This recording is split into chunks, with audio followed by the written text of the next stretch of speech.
पांडवांना ठार मारण्यासाठी प्रयत्न केले, पण सारे प्रयत्न व्यर्थ ठरले. याच्या मुळाची कारण जर काय असेल तो गोपाल कृष्ण. त्या कृष्णानं या 5 पांडवांना म्हणे स्वतःच्या गळ्यातील ताईत बांधलेला आहे.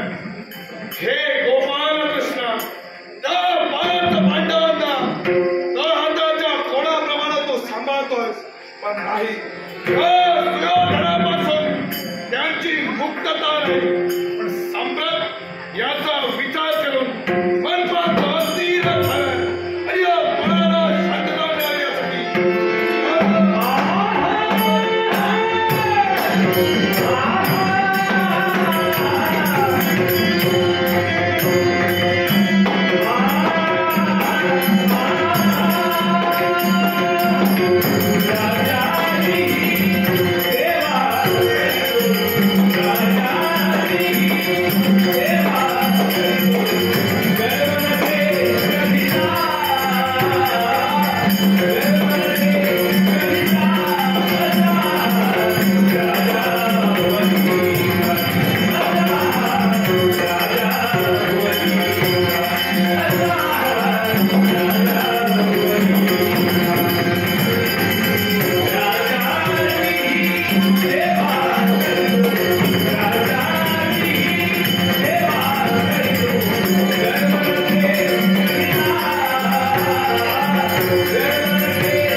या कलिंग देशात वास्तव्य करणाऱ्या साऱ्या आबालवृद्ध प्रजाजनांना या कलिंग देशीचा राजकर्ता राजा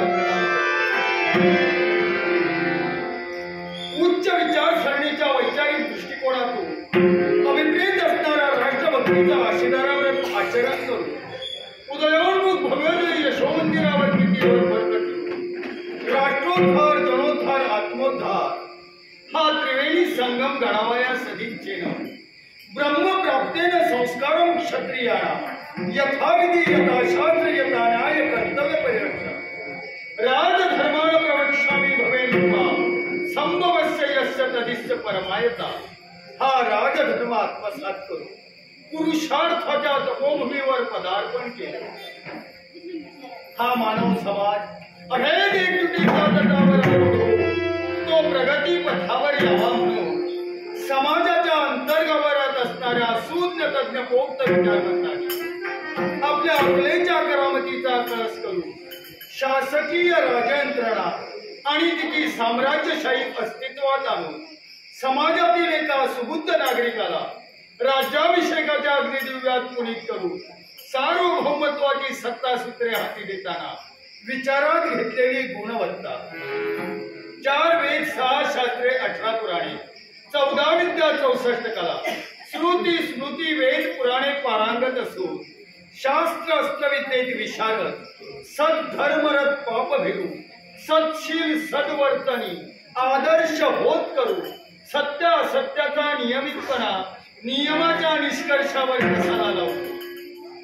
गुन्हेगाराला शासन अंधपंगांचं रक्षण साधू मुनियोगी वेदवेत्ते ब्राह्मण यांचा आदर आणि घराण्याच्या परंपरेची कदर ही गुणवत्ता ज्याच्या अंगी असेल तोच राज्याच्या अर्थात ही गुणवत्ता आमच्या कुण्या पूर्वजाच्या अंगी आढळून आली. म्हणूनच या कलिंग ऋषीच्या त्यांना प्राप्त झाला. आमच्या कर्मधर्म सहयोगानं त्याच राजघराण्यात आम्ही जन्माला आलो. पितृवशाच्या राजसिंहासनावर लेखणी अंकुश लगाम ही राजकारणाची सूत्र हाती घेतली. साम दाम दंड आणि भेद या चतुसूत्रीच्या 4 पायऱ्यांचा अवलंब करत प्रजाजनांना आम्ही योग्य तो न्याय देऊ लागलोय. असं जरी असलं तरी सुद्धा हे राज्य चाललं आहे हे आमच्या कर्तृत्वावर नव्हे नव्हे त्या परमेश्वराचा शुभ आणि मंगलाशाकरीचा आशीर्वाद आमच्या पृष्ठभागी आहे. एवढंच कशाला अखिल विश्वावर ज्याची माया आहे तो परमेश्वर आम्हाला सांभाळतोय आणि म्हणूनच मनाचं वाटतंय प्रभू तुझे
कारण आमच्या मुली जन्माला आलेली एकुलती एक बाळ आमची भानुमती सांप्रत उपवर झाली आहे.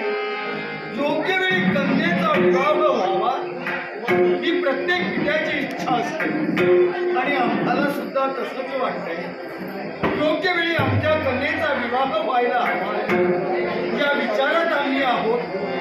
पण आमच्या मनात असणारे विचार तिच्यासमोर प्रदर्शित कशा बदलेला राजदरबारी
आशीर्वाद आहे.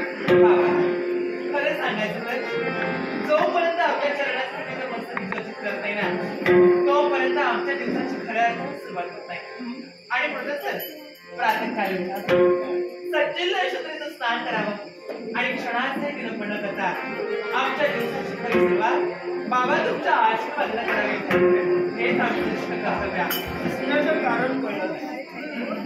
बाबा आपल्या चेहऱ्यावरची प्रसन्न मुद्रा पाहिली आणि खरोखरच मन माझं एवढं अतिउत्साही झालं ना की आपण दिलेला आशीर्वाद पाहिल्यानंतर या मनाच्या ठिकाणी जी काही धन्यता वाटू लागली ना ती धन्यता कोणत्या शब्दात व्यक्त हेच काही कळत नाही. आणि मुळे समाधानी का होत आहे. मी भानुमतीची सखी आहे पण स्वतःच्या कन्येप्रमाणे माझा सांभाळ तुम्ही केला. ते प्रेम भानुमतीला मिळतंय तेवढंच प्रेम या सुप्रियेला आपण देता. कर्तव्य दक्ष पुरुषाचं लक्षण ते. या दोन्ही चरणातील सर्व ब्रह्मांड सावलंय. आता तुमचा कृपा आशीर्वाद आम्हा दोघींच्या पाठीशी सदैव असते. आणि मी तर तिला तुमच्याजवळ एकच मागून म्हणतो काय म्हणते का लीन सदा चरणी असे.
समाधान शांती प्राप्त करून देऊ असा मंगलमय असेल.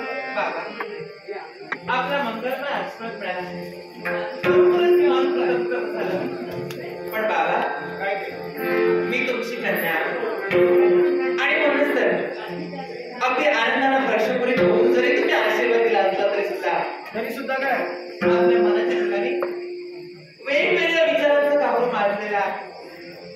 अहो माणसाचा चेहरा हा आरसा आहे आणि म्हणूनच तर मनातील असलेले भाव हे चेहऱ्यावर अगदी उत्कंठपणे प्रकट होतात. ते भाव मी तुमची कन्या ओळखते आणि म्हणूनच तर बाबा काय झालं कसलं विचार करताय तुम्ही? हो निराश वगैरे ना एकसारखं आपण पाहताय ना ते या वसुंधरेजवळ असं काय घडलंय मन विचारे का आमच्या पुढे आपल्या अहो जीवनात आम्ही कुठे चुकलो की काय घडलंय अहो सांगा म्हणते काय घडलंय काय तुम्ही चुकलं नाही घडलेली नाही, पण आपल्याकडून चूक घडू नये या दक्षतेसाठी मी यावेळी विचारवंत आहे. आमच्याकडून चूक घडू नये, तुमच्याकडून नव्हे, माझ्याकडून चूक घडू नये पण बाबा यासाठी विचारत आहे. या आपल्या विचाराचे आपले दूर रहस्य काही कळले नाही. काय झालं? तुमच्या बोलण्याचा नक्की अर्थ काय? एकच ऐकूया. बाळ भानुमती, बालपण संपलं, किशोरावस्था ओसरत आली, तारुण्यात तू पदार्पण केलंय. अर्थात तारुण्यात पदार्पण केलेल्या कन्येचं योग्य वेळी लग्न करणं पिता या नात्यानं माझं कर्तव्य नव्हे का? बाबा म्हणजे लग्नाचा विचार करता हा, आणि तो सुद्धा भानुमतीच्या. बाबा योग्य निर्णय तुम्ही घ्या. काय हे? काय म्हणजे माझ्या लग्नाचा विचार करत तुम्ही चिंता करता? अगं तुझ्याच लग्नाचा विचार बाबा करताय. हा जो विचार केला लग्न करण्याचा, हा मात्र योग्य निर्णय नाही आहे. बाबा, या सुप्रियेचं तुम्ही काही ऐकू नका बघू. बाबा माझ्या लग्नाचा विचार करता? हो, मी अजून केवढी लहान आहे. लहान? अजून तर माझं खेळण्या बाकीचा दिवस आहे. आणि असं असताना माझं लग्न करतात. बाळ भानुमती, माझ्या दृष्टीनं तू लहान आहे, तुझ्या दृष्टीनं तू लहान आहे, पण जनमानसाच्या दृष्टीनं तू लहान आहे. योग्य वेळी जर का मुलीचं लग्न झालं नसेल तर त्याचा दोष पित्याला दिला. मग काय असं करा बाबा, माझं लग्न करण्यापेक्षा या सुप्रियेचं लग्न प्रथमता करा ना. हे. माझ्यापेक्षा वयाने ती मोठी आहे. लग्न तुझं होणं महत्वाचं आहे. आता राजकारणी तू आहेस, हो. आणि तुझं लग्न झालं की माझ्या लग्नाचा विचार बाबा नक्कीच करतील ना. अर्थात ती मग जबाबदारी लग्न तुझं तुझी आहे. होणं गरजेचं आहे. नाही असं नाही काय? मला हा विचार काही पडत नाही. एवढ्यात लग्न नको गं बाई. एवढ्यात नाही तर कधी करणार गं? असं वय टिकून गेलं ना. असं काय? असं काय काय? तू बाबाचं समज काय सांगू आता? नाही, मला नाही लग्न करायचंय. हे भाऊ, हीच कधी संधी आहे. संधी? हो, आणि या संधीचं समर्थन तुझं कर्तव्य आहे. आपण पण लग्न करण्यात कसली आहे संधी? अगं ते आता सांगता येत ना लग्न करू, हे नाही एकदा करू, पण काय इकडे लग्न तुझं झालंच पाहिजे. आणि जोपर्यंत तुझं लग्न होत नाही तोपर्यंत माझं लग्न होऊ शकत नाही. अगोदर तुझं लग्न आणि नंतर या सुप्रियेचं लग्न. पण लग्न कसं करावं? अगं इतरांची होतात त्याप्रमाणे नव्हे. मग तुझं करायचं? अगं लग्न जे करावं ना ते आयुष्याच्या अंतापर्यंत प्रत्येकाच्या स्मरणात राहिलं पाहिजे. काय? असं लग्न तू करावं अशी माझी इच्छा आहे. असं लग्न माझं होईल? अगं होईल म्हणजे का होईलच. त्यासाठी करू तरी काय नाही. एकच ते आता सांगतायत ना लग्न करणं. मग तू जे लग्न करावं ना ते फक्त स्वयंवर पद्धतीने. अगं मनपसंतीचं खरंय. माझ्या मनाचा मन मी निवडायचा. नक्की. मग लग्न कर. बाबा लग्न करायचंय ना, करूया.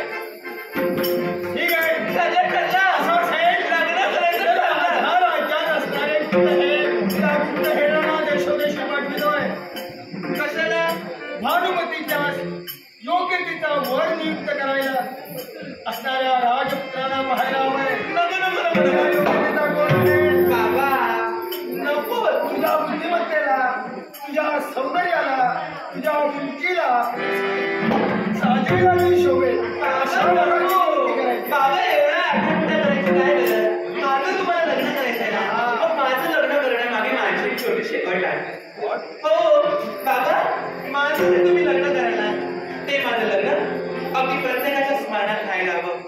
प्रत्येकाच्या मुखात एकच चर्चा असायला हवी. चिंता करू नकोस. बाबा प्रत्येकाच्या लक्षात राहण्यासारखं, प्रत्येकाच्या स्मरणात राहण्यासारखं, त्यावेळी पाहताना प्रत्येकानं आनंद घ्यायला हवं अशा तऱ्हेचं तुझं लग्न. आणि प्रत्येकाच्या मुखात एकच चर्चा असायला हवी. एकच चर्चा असणार. लग्न झालं ना तर ते त्या भागामधील आणि म्हणून बाबा म्हणून मी ठरविलंय काय विस्तीर्ण अशा तऱ्हेचा स्वयं मंडप सजविणार. जो मंडप सजविणार ना तो अधांतरी असेल. आता बायको स्मरणात राहायला हवं. आणि भूमीवरून त्या मंडपात येण्यासाठी वायू वाहन असणार. तू कशाला काळजी करतेस? बाबा शिड्या चढण्याची गरज नाही, वायू वाहनावरती येणार. लग्नाचा थाट मला मान्य आहे, पण लग्न करण्याची माझी अट राहिला. कोणती अट सांगा? माझं जे लग्न आहे ना ते स्वयंवर पद्धतीने व्हायला हवं. असं मला वाटतं. हे स्वयंवर पद्धतीने लग्न तुझी इच्छा मला मान्य आहे, पण ते मला मान्य नाही. का बाबा? याला कारण आहे. स्वयंवर पद्धतीनं जी जी लग्न झाली त्या लग्नात विघ्न निर्माण झाले. आठवतो प्रसंग. सीता स्वयंवर झालं आणि त्या सीता स्वयंवरात लंकाधीश रावणाचा अपमान झाला, म्हणून लंकाधीश रावणानं सीतेचं चौर्य कर्म केलं. विपर्यास झाला म्हणून म्हणतोय स्वयंवर पद्धतीनं लग्न. बाबा म्हणजे काय इच्छा असेल सांगा. बाबा आपली चिंता राहता आपला विचार मला कळला, कारण स्वयंवर पटण तर नितंडवादी ठरलेले आहे. पण बाबाजी कशासाठी आतापर्यंत जे जे स्वयंवर झाले आणि त्याच्या स्वयंवरामध्ये वादविवाद झाला ना हा कशामुळे झाला? अर्थात कारण ते स्वयंवरपणाचे स्वयंवर होते. कोणत्या ना कोणत्या तऱ्हेचा पण होता हो की नाही? मग बाबा मला जो स्वयंवर खाटायचा आहे ना तो मनविरहित स्वयंवर खाटायचा. मनविरहित म्हणजे नेमकं काय? मनपसंतीचा स्वयंवर. देशोदेशीचे राजकर्ते माझ्या स्वयंवर मंडपात उपस्थित होते. माझ्या बुद्धिमत्तेला माझ्या सौंदर्याला साजेल शोभेल असा एखादा युवक मी माझ्या मनपसंतीचं निवडणार. असं मला लग्न करायचं आहे. मग हिची इच्छा आहे ना, आता लग्न तुम्हाला करायचं आहे, पण तिची ही लहानची इच्छा पूर्ण करणं का हरकत नाही? हो ना बाबा. त्या संमत तिला. आयुष्यात मी माझ्यावर एवढं प्रेम केलं नाही तेवढं तुझ्यावर अर्थात तुझ्या इच्छेचा मी अनादर करणार नाही. मनपसंतीचं स्वयंवर जर तुला करायचं असेल देशोदेशीच्या राजकर्त्यांना निमंत्रित करून घ्यायला हवं. त्यातील योग्य तो राजकुमार तुला आवडला असेल तर त्याच्याशी जोडला. म्हणजे आपला होणार आहे माझं स्वयंवर पण माझंही समाधान झालं. एक गोष्ट लक्षात ठेव. हिचं मनपसंतीनं स्वयंवर होणार. हिचं लग्न झाल्यानंतर ही स्वतःच्या ससुरी राहणार. ही गेल्यानंतर माझी जबाबदारी तुझ्यावर.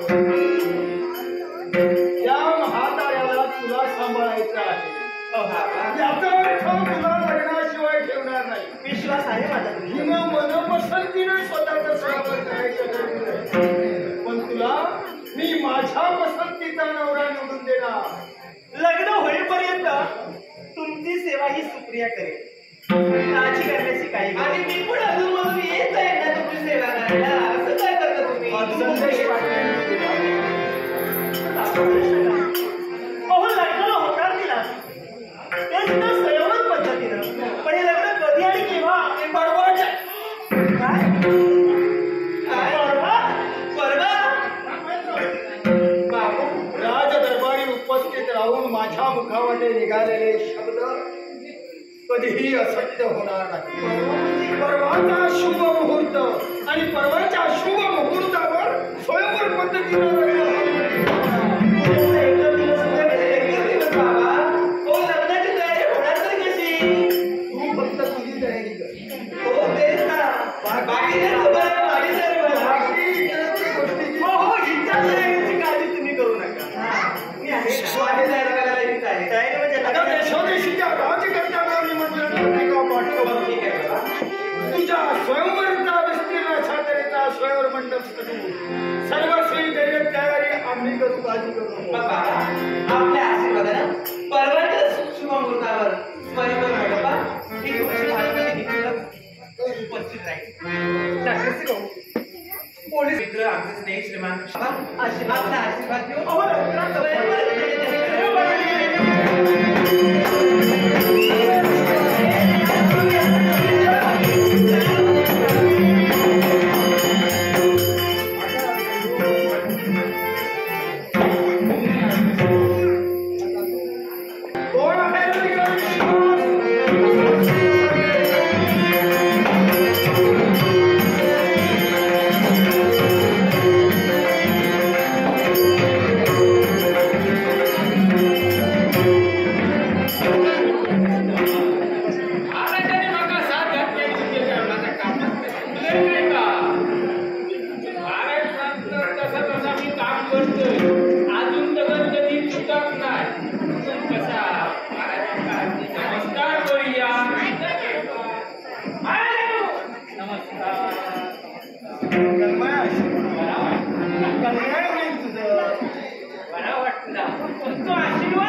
जबाबदारीचं काम करणारो मी. हो हो एवढी मोठी जबाबदारी होईत आणि कोणती जबाबदारीचं काम करताना तुम्ही माका साथ घातला म्हणजे जरा भीती वाटतं हो. किती वाटली हो. आश्चर्य वाटलं. मला वाटलं मी साथ दिल्यानंतर प्रत्येकाला आनंद होतो. नाही माका आनंद लागला. म्हणजे तू कामात काही काय करतोस की काय? मग किती का वाटली तुला? कोणी काहीतरी सांगलं असत. म्हणजे कुणीतरी तुझ्याबद्दल मला काहीतरी सांगितलं असेल, गैरसमज झाला असेल. तू नाही नाही माका माहिती आहे ना माझ्या असं. अरे मी तुला मुद्दाम बोलले. काय नाही हे काहीतरी काम झालं. मोठी जबाबदारी जबाबदारी मोठी जबाबदारी तुझ्या माणसाची आहे. म्हणून तर बोलूया. मोठी जबाबदारी म्हणजे मोठं व्यवहार. मोठं व्यवहार असतं असे मी. मी का बोलूया नाही मी लग्न ठेवलं. काय महाराजांनो आणि तुम्ही लगीन. काय महाराजांनो लगीन आणि तुम्ही हो मी ठरवलं. काय सांगता. हो का? आधी नामकरण पण काय गावना आणि महाराजांनी आम्ही संस्कृत काय येत नाही. काय झालं? काय नाही. असा संशयित नजरेनं माझ्याजवळ का पाहतो? मी आता लगीन करताना म्हणजे अरे मी नव्हे. मी लग्न ठरविलंय म्हणजे माझं नव्हे. म्हणजे बरोबर माझा ठरेल. तरी उलटा महाराज माका सांगत. हे कसा सांगत तुझ्या लगीन करतले महाराजांनी मला घेतले नाही. महाराजांनी परत एकदा नमस्कार करतो. आशीर्वाद आशीर्वाद. जमला काय ते? माका ना माका देवा समान. आता जितकं मी माझ्या बाबतीत विचार केला जसं तुम्ही मला शब्द दिला तसं तुम्ही शब्द पूर्ण केला. म्हणजे बोलण्याचा अर्थ काय? म्हणजे माझा लगीन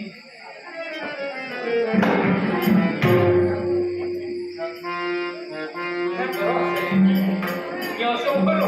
म्हणजे तुझं लग्न मी ठरविलं असं म्हणायचं. हो अजून काही वर्ष जायला तुझं लग्न ठरविलं. तुझं करणार सुद्धा पहिलं लग्न झालं त्याचं काय? माका वाटलं बघा तर माझा सांगता नाही तुझं पहिलं लग्न झालंय त्याचं काय? नाही तुम्ही काही त्याची भानगडीत त्याचं काय? हे तुझं नव्हे माझं नव्हे. हा मी लग्न ठरविलं याचा अर्थ माझी बाब. हिचं मी लग्न ठरविलंय परवाच्या शुभ मुहूर्तावर आणि त्यासाठी तुला बोललेलं इथं. माका वाटलं मला ते माझा बोलतात काय का. आणि तुला का बोलविलं पाहिजे? हे जे लग्न आहे ते स्वयंवर पद्धतीनं होणार. ती स्वतःच्या मनपसंतीनं स्वतःचा पती नियुक्त करणार. यासाठी देशोदेशीच्या राजकर्त्यांना निमंत्रण पत्रिका तू द्यायच्या. माझ्या जबाबदारी का तुझ्यावर जबाबदारी का म्हणते? का तू माझा विश्वास होय महाराजांनी काय काय काही जण कसे आहेत, दिली तर दिली नाही तर नाही हो असं. महाराजांनी तसेच राहतो. आणि म्हणून म्हणतोय ही जबाबदारी तुझ्या माथी देतोय. देशोदेशीच्या राजकर्त्यांना निमंत्रण पत्रिका दे. परवाच्या शुभ मुहूर्तावर भानुमतीचा स्वयंवर करायचंय. योग्य ते पारितोषिक तुला दिलं जाईल. लग्नाचं नाही जबाबदारी. काळजी करू नकोस. तुझं लग्न मी करून देईन. काय सांगता बघा काय ते सोडा. हो जबाबदारी बघा कसं पूर्ण करता येतो. हा तुम्ही इतक्या लाखात माझं गिफ्ट करतो. जरूर जरूर. होय मा आता मला काय काय आशीर्वाद द्या. महाराजांनी सांगतोय सगळ्या माझ्याकडे देऊन आशीर्वाद परत द्या एकदा. आता सगळ्यांकडे फॉरवर्ड करतो.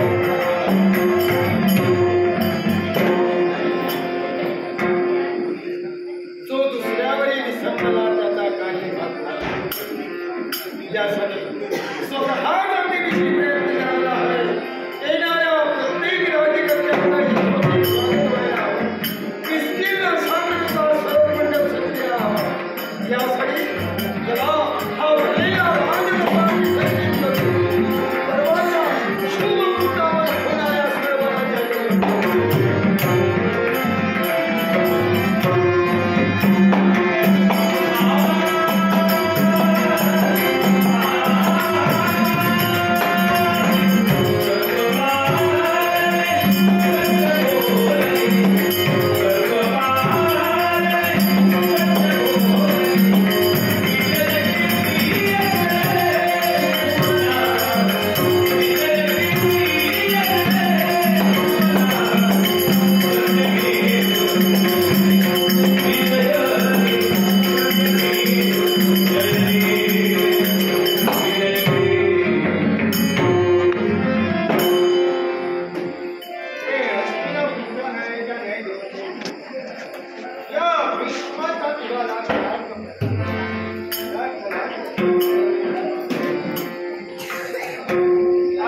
मातृदेवता गंगा आणि तिचा पितृदेवतेनं मातृदेवतेला दिलेला शब्द तो भावनीच्या आडीहून तो पाळताना नाही म्हणून माझी भंडारी पितृदेवता यांच्या कानातून झाली. तुझ्या हरामोसाच्या बालकाला ज्या माऊलीनं जन्म दिला त्या माऊलीनं म्हणजे गंगा मातीनं या विश्वाला देव दरबारात येऊन 12 वर्षाचा कालावधी पूर्ण होईपर्यंत देव गुरु बृहस्पती यांच्या पूजा केली. सर्व विद्येमध्ये केलं. 12 वर्षाच्या प्रदीर्घ काळानं माझी पितृदेवता म्हणजे आणि त्यांची माझी भेट झाली. सुखाच्या संसाराला पितृदेवतेनं सुरुवात केली पण मन करणारा निराश वजनीला ते दिल्लीजवळ फिरत होते. पण त्याच वेळी सागराच्या त्यावर ज्यावेळी त्याची नमस्ती झाली त्यावेळी एका जीवन मुलाजीचा जन्म झाला.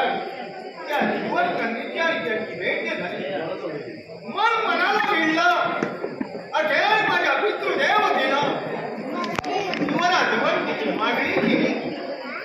पण त्या जीवनाने माझ्या पितृदेवतेला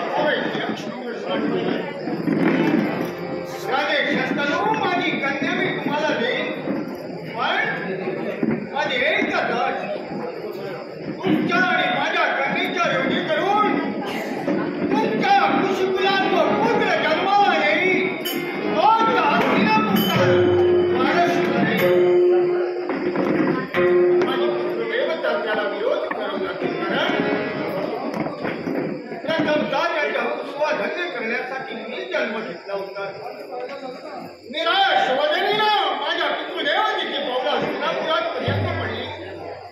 निराशेचं कारण ठेवण्यात आता क्षणी माझ्या त्यानं घडलेला वृत्तांत मला कथन केलं. पितृदेवतेला शब्द देऊ नये जीवनापर्यंत माझं राहणं झालं.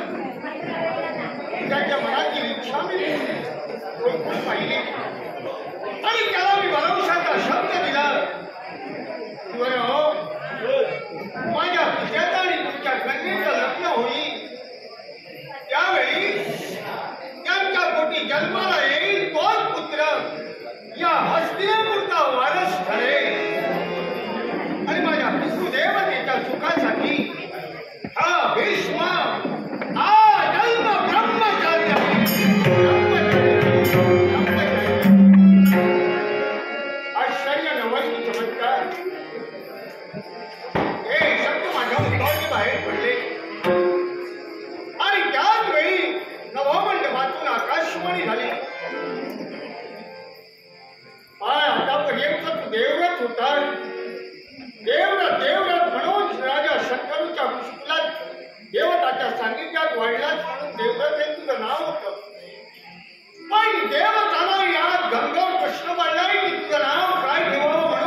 करणार.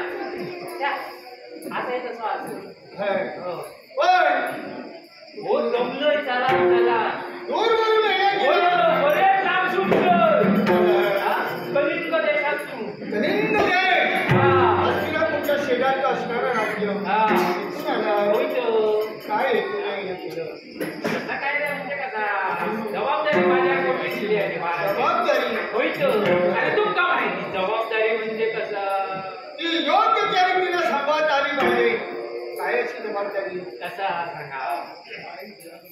राजा चंद्रपती हा यांचं म्हणजे कसं आहे ह्याच्या ना मुलींच्या मनपसंतीचा स्वयंवर असा आणि तो सुद्धा परवाच्या शुभमुहूर्तात मनपसंत भानुमती भानुमतीचा स्वयंवर हा परवाच्या शुभमुहूर्तावर आणि तो सुद्धा मनपसंती होय तो. याच्यासाठी त्यानंतर देवतून काढलं. अरे राज करता येतो. प्रत्येक राज्यात जाऊन प्रत्येक राजकारणाचा मान सन्मान ठेवणं हे त्याचं आद्य कर्तव्य. त्याचा निमंत्रण घेऊन आला होय तो. बघा आपला योग जमला तो. काही हरकत नाही. कसा मग किती नको याने सांगत नाही होता माझ्या किती जरी का ब्रह्मचारी असलं नाही तरी या हस्तिनापुराचा वारसा चालण्यासाठी कित्येक आहेत. पण हा दूरवरून आला. होय बरेच लांब गेलो. हा म्हणजे कसा आता एकच करा. त्याला काहीतरी म्हणजे काय नाही काय म्हणतात ती बोला. बरेच काय लांब गेलो. काय तुमची इच्छा? तुम्हाला भोजन देवणार चिंता करू नका. बोल तिकडे. हे काय काही झालं काय? माझा सगळा जागो दिवस सगळा बरा मोठमोठा सांगला आणि कोण रे असा तडे म्हणजे म्हणजे येते आणि माका घराकडे काळोखात जामून घ्यायची होय तर सांगा घेता त्यांचा घाबरू नका. तसं काही होऊ देणार नाही. का हात दिली देणार का? हो तुमच्या भोजनाची तयारी करायला सांगा. म्हणजे माझी तयारी हो भोजनाची. हा हा ह्याची चला बरेच लांब गेलो काहीतरी त्यांचा दास हो माका माहिती असता इकडे कसं मांडवतात ना हे आम्हाला शिवूनचा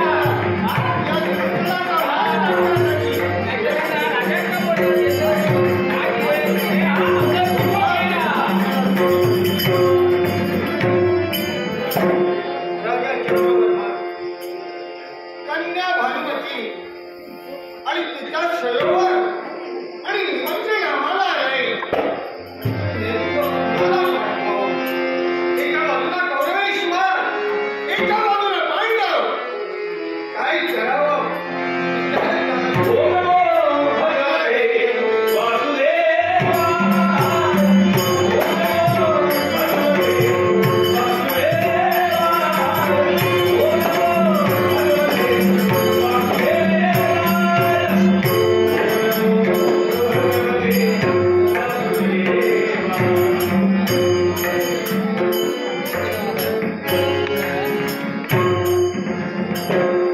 जय गोपाल कृष्ण.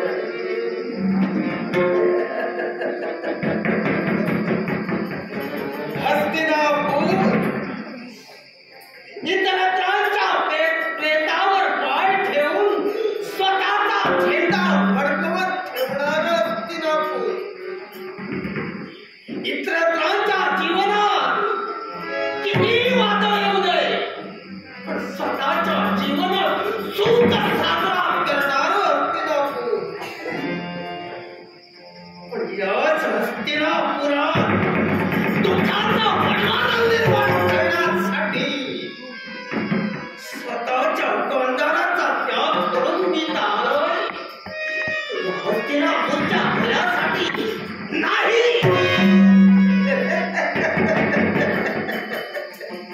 हस्तिनापूरच्या भल्यासाठी मुळीच नाही.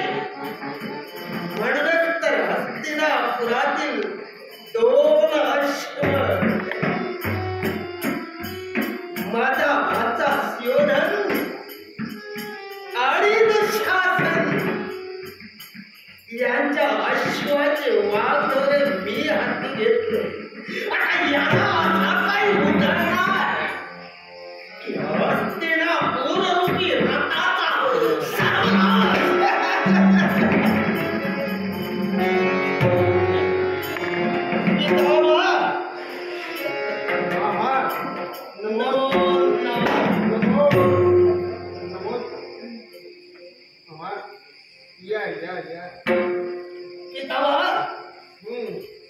विश्रांती कक्षाचा त्याग केला आणि काही क्षणासाठी वाटू लागलं की तुमच्यासारख्या थोर विचारवंतांजवळ जावं, विचारांचं आदान प्रदान करावं, काहीच ज्ञान अर्जित करावं म्हणून इथं येतोय. पण तुमचं अवलोकन मी केलं. तुमच्या चेहऱ्यावर विचारांचे भाव आश्चर्य वाटू लागलं. तू ओळखलं आपण, मी विचारी आहे हे आपण ओळखलं. विचार यालाही कारण आहे. तुमच्या सारख्यांच्या चेहऱ्यावर विचार याला कारण आहे. मामा शेजारी असणारं राज्य कौंडण्यपूर, राजा चंद्रवर्मा, त्याची एकुलती एक कन्या भानुमती. त्या भानुमतीचं परवाच्या शुभमुहूर्तावर मनपसंतीचा सयोवर आहे. काय म्हणाला? मनपसंतीचा त्या भानुमतीच्या मनपसंतीचा स्वयंवर आयोजित केला आणि त्याचा मग यात तुम्ही विचारे का? अहो त्याचं निमंत्रण हस्तिनापुराला आलं आहे. निमंत्रण हस्तिनापुरला आणि ते मी स्वीकारलंय. मग विचारताय कोणते? त्या मामा मी विचार का करतोय तर या हस्तिनापुरात पाहिलं असेल एका बाजूला पालीचे पांडव, दुसऱ्या बाजूला आहे गौरवेश्वर. मग नेमका पाठवावा कुणाला हा प्रश्न तुम्हाला पडला. प्रश्न मला पडला. पण पितामह एक सांगाव, काय ते हस्तिनापूरचा युवराज किंबहुना राजा जो असते तो हस्तिनापूरचं प्रतिनिधित्व त्या स्वयंवरात करेल. सांगा तुम्ही काय त्या स्वयंवरात लग्नाच्या इच्छेने जाणारे नव्हे. मी जाऊ शकत नाही. मग हस्तिनापूरचा ज्येष्ठ युवराज कोण राहिला तर तो भक्ता शिवधन. मग त्या शिवधनाला तिथं पाठवायला हो यात विचार तो कसला? हे आपण म्हणणं पडतंय मला. कारण आज अधिकार सूत्र आज त्यांची आहे, त्यांच्या हाती आहे आणि तो मान शिवधनाचा आहे. मग तुमचं म्हणणं मला पटलं. पण एका बाजूला पाहिलं असेल तर पांडवाला आज तुच्छ लेखल्यासारखं होईल. मग तर असं म्हणे एका बाजूला सुयोधन होय ना, निश्चितच. आणि पांडवांच्या वतीनं धनुर्धारी पांढरा पाठविलं तर पितामह हा तुमचा विचार झाला. तुम्ही म्हणताय की एका वाटेनं पांडव आणि दुसऱ्या वाटेनं कौरव, या कुणाला पाठवायचं याचा विचार तुम्ही करता. पण या तुमच्या विषयात मात्र मी पडणार नाही. कारण हा तुमच्या घरचा विषय झाला. तुम्ही जे ठरवाल ते इतरांना मान्यच करावं लागेल.